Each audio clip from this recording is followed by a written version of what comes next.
Hey everyone, welcome back and happy Wednesday. All right, guys. Well, we have lots to talk about today, especially because last night we got another pre produced episode of The Real Housewives of Salt Lake City. So it seems like one after another. I'm looking at the fan feedback, I'm seeing what people are saying, and a lot of people are not happy with it.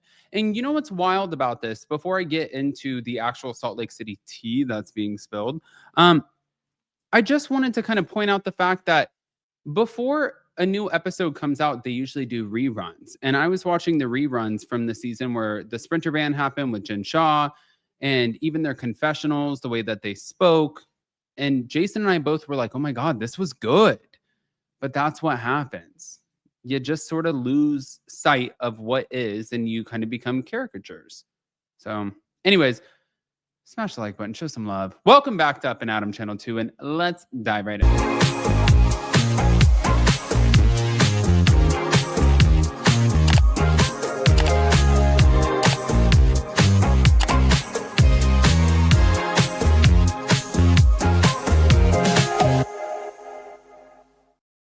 All right, guys. So where do I begin? I don't even know. I feel like with the Real Housewives of Salt Lake City, I think that a lot of us don't know. It's okay though. We'll get into it.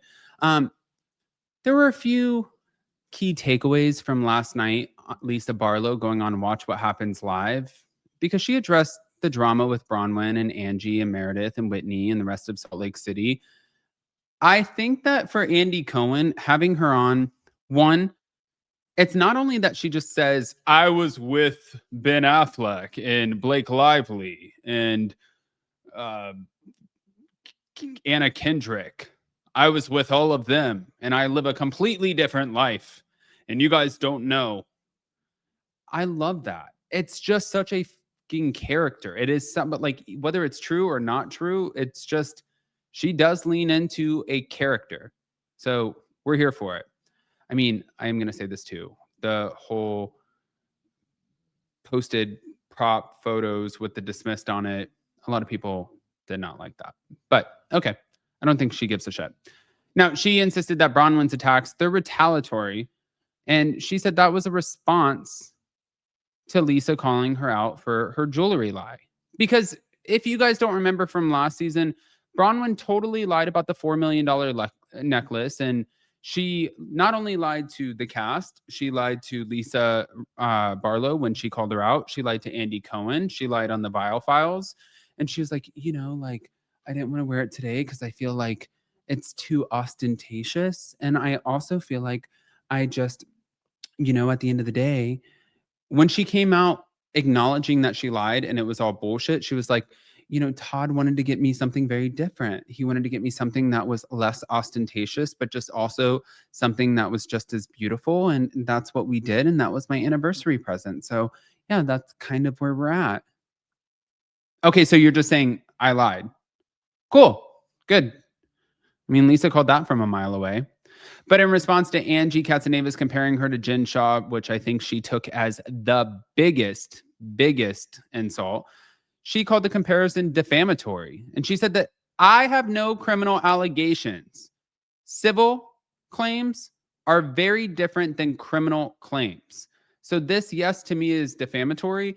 I wanted to bring all of the women in. I wanted to showcase that all of these lawsuits that they're sitting here and they're running with, they have been dismissed. There's one lawsuit yet left, yes, but the rest of them, they've been dismissed. And I don't know why I'm sitting here still kind of explaining this, but regardless, at the end of the day, I'm not going to prison.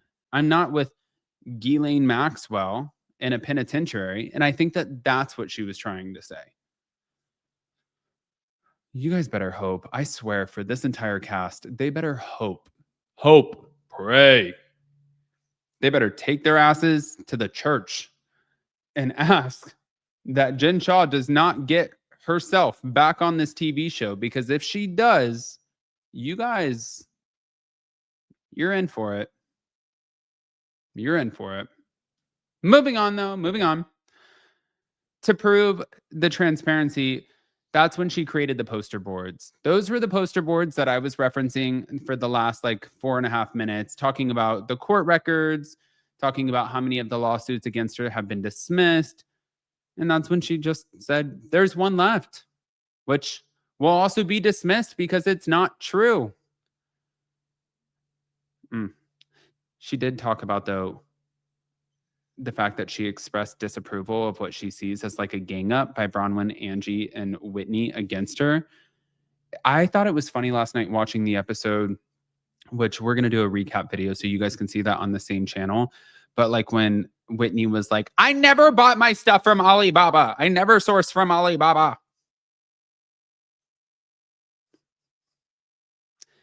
I'm not saying anything is a fact at all. So don't take it that way. I'm not saying that I know for a fact she sourced anything from Alibaba. I'm saying that there were content creators who ran the images through Google Images and they found that the exact same product photos were on Alibaba. That is what I'm saying. So when she's like, I never source from Alibaba, it's like, why are you so angry? And this is another thing that I always take away from situations like this. When you have such a big reaction and you start yelling and screaming and getting so angry and mad, I don't care who you are, it does come off as deflection. When somebody sits there and brings something to the table and you know that it's not true and you stay calm, cool, and collected, you win the conversation. I didn't know that until I met Jason, but he kind of taught me that. Even though sometimes when I get confronted with things, even if they're not true, I'll be like, what the fuck are you talking about? This is why you guys have to go watch The Real Housewives of London, because they are literally where it's at. They just brought Juliet back on. Yeah, from the original Ladies of London. That is a good show. And she gets pissed off and she goes, are you fucking kidding me? But we still don't even know if she's lying. Moving on. There was earlier talk of Meredith not backing her, but Lisa said that after watching the camping trip scene, Meredith did stick up for her, which she did. Now, on the show, she talked to Heather Gay about her life being different than others, and she said that she's done big things prior to and outside of the show, and that she stands on her business and integrity. People thought that that was a little bit just elitist of her, but she's like, I don't care. I'm standing on business. And then there was that confessional look. She reshot a confessional look where she had this smoky eye. Some people thought it was maybe a black eye, and she said it was just a glam choice, and it came out not to be her best, but it was not intended to stir drama, and she was allowed a redo. And hopefully moving forward, people will see that. I want to hear what you guys think. Did you enjoy her on Watch What Happens Live? What do you think about her going in on the whole Britney situation and then also the lawsuits? There's so much to unpack here. I don't know if you guys are watching. We're going to be watching the entire season. We're going to be talking about it the entire season. Yes, I do feel like there are certain moments that are pre-produced, but listen, guys, it's Housewives. So buckle up, Buttercup, because shit's about to go down. Smash the like button, show some love, and we'll see you later.